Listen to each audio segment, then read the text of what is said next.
Viewers, आज की video में हम डिस्कस करेंगे एक फ्रेंच राइटर रोलैंड बार्थ्स का बहुत ही famous work writing degree zero, जो लिटरेरी क्रिटिसिज्म का एक बहुत ही इम्पोर्टेंट वर्क है।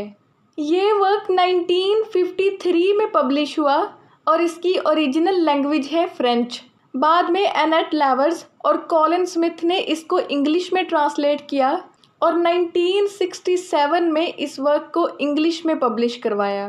इस वर्क में रोलैंड बार्थ्स ज़ीरो डिग्री का कॉन्सेप्ट इंट्रोड्यूस करवाता है और कहता है कि राइटिंग को ज़ीरो डिग्री पर होना चाहिए। ज़ीरो डिग्री से मुराद ऐसी राइटिंग है जिसमें राइटर अपना पर्सनल स्टाइल यूज़ नहीं करता।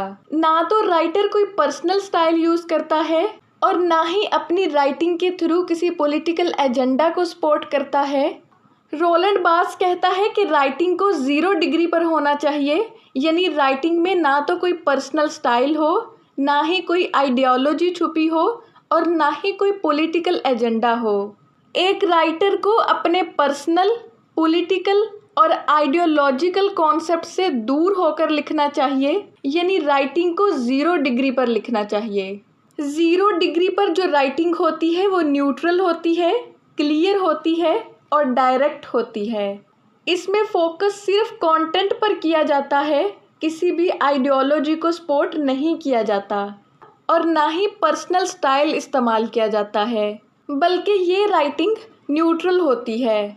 Rowland Barthes traditional forms of literature को क्रिटिसाइज करते हुए कहता है कि डिफरेंट पीरियड्स में डिफरेंट तरह से लिटरेचर को अप्रोच किया गया है।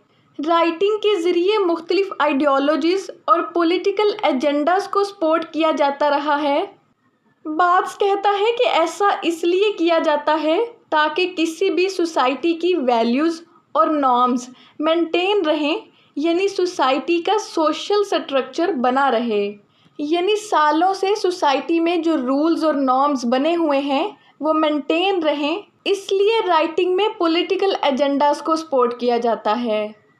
मिसाल के तौर पर एडवर्टीज़मेंट के ज़रिए दिखाया जाता है कि अच्छे लाइफस्टाइल का मतलब है कि आपके पास अच्छी कार हो।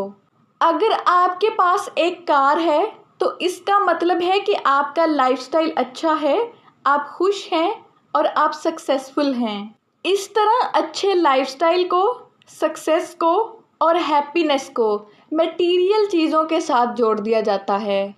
यानी अगर आपके पास कार है तो इसका मतलब है कि आप पैसे वाले हैं, आपका स्टेटस हाई है। लेकिन अगर हम समझने की कोशिश करें कि आखिर इसके पीछे क्या हो रहा है, किस आइडियोलॉजी को सपोर्ट किया जा रहा है, तो ऐसी एडवर्टीजमेंट्स कैपिटलिस्ट आइडियोलॉजीज़ को सपोर्ट कर रही होती हैं। कैपिटलिज्म की वैल्यूज़ को प्रमोट किया जा रहा होता है कि एक्सपेंसिव चीज़ें खरीदने का मतलब है कि आप पैसे वाले हैं, सक्सेसफुल हैं, आपका लाइफस्टाइल अच्छा है। इस तरह सोसाइटी में वैल्यूज़ बनी रहती हैं, सोशल स्ट्रक्चर मेंटेन रहता है और सोशल नॉर्म्स भी बने रहते हैं। फिर रोलैंड बार्थ्स कहता है कि लैंग्वेज इनोसेंट नहीं है, बल्कि लैंग्वेज पॉलिटिकल है। लैंग्वेज के ज़रिए सोशल वैल्यूज़ बनाई जाती हैं और लैंग्वेज के ज़रिए ही लोगों को कंट्रोल किया जाता है। राइटिंग डिग्री ज़ीरो में रोलैंड बार्थ्स कहता है कि एक राइटर को इन सारी आइडियोलॉजीज़ का पता होना चाहिए और उसे अपनी राइटिंग में किसी भी आइडियोलॉजी को सपोर्ट नहीं करना चाहिए, बल्कि ज़ीरो डिग्री पर लिखना चाहिए। एक राइटर की राइटिंग न्यूट्रल, एस्थेटिक और क्लियर हो।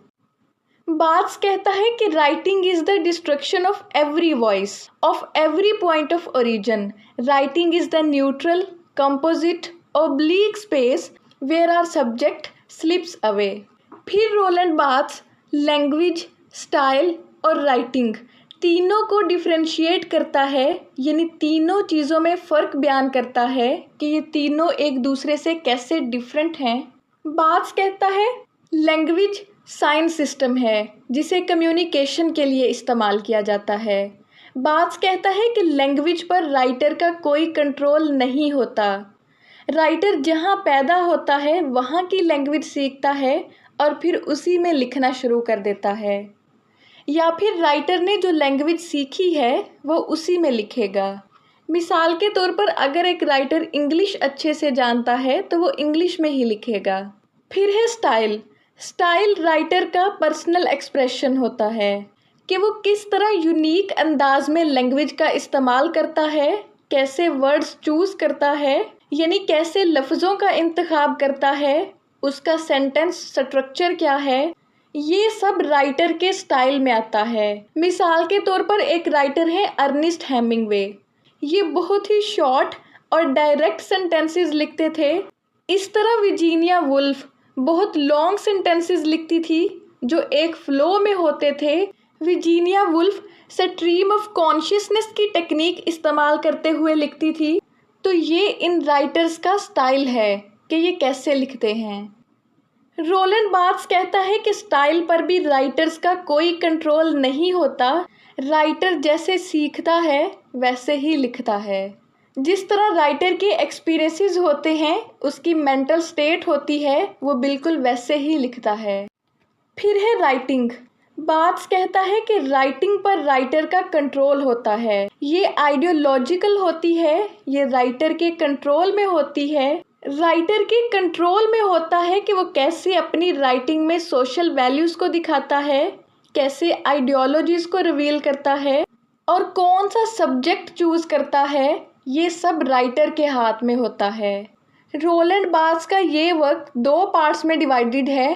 पार्ट 1 में वो राइटिंग स्टाइल और लैंग्वेज को डिस्कस करता है और पार्ट 2 में वो फ्रेंच सोशलिस्ट राइटर्स को क्रिटिसाइज करता है कि किस तरह उन्होंने ट्रेडिशनल तरीके से लिखा हुआ है, लेकिन एल्बर्ट कैमू की तारीफ़ करते हैं, ख़ास तौर पर उनके वर्क द स्ट्रेंजर की जो 1942 में पब्लिश हुआ।